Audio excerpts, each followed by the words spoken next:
לי מריאנה אבו פדאילי, מעכו למדתי מהפרלמנט להכיר את העם השני, לדעת מה הוא אוהב, את המאכלים, את כל הדברים האלה. אני השם שלי זה ריפת גס מפרלמנט עכו.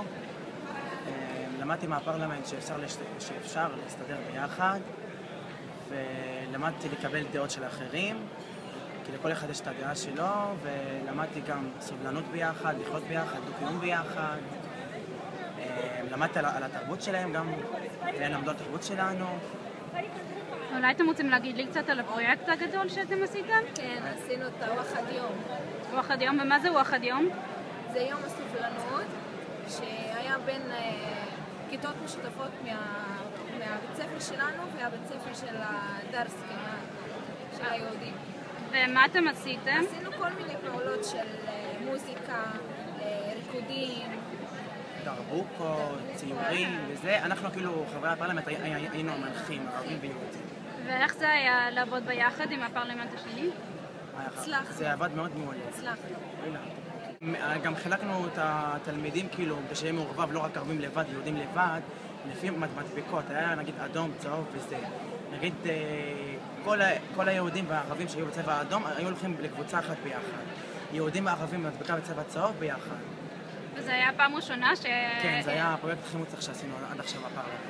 וזה היה פעם ראשונה שיצא לך להכיר יהודים? לא, זה לא פעם ראשונה. אני והיא גם מתכתבים במד"א. מגניב. יש לנו כאילו ניסיון בזה. והיה לנו גם סמינרים ביחד, 2 סמינרים בקבוצה שלנו. מה הדבר הבא שאתם רוצים לראות להצליח בפרלמנט? בדיוק עכשיו אנחנו עשינו פרויקט, תסביר. למשל אנחנו חושבים עכשיו לשנות את השלטים בעכו, השמות של הרחובות וההכוונה וזה. יש אלה, נגיד יש לך את השם, נגיד עולם העבירים, אז בערבית כותבים אותו דבר, רק באותות ערבית, עולם העבירים. והפירוש שלו בערבית זה לא ככה. זה נגיד צריך להיות קעת אל-פורסן, והם לא חושבים ככה. אז זה עכשיו אנחנו עובדים על זה, לשנות את השלטים בעכו. ולמה אתה חושב שזה חשוב לעשות? זה חשוב כי אנחנו חיים בעיר מעורבת.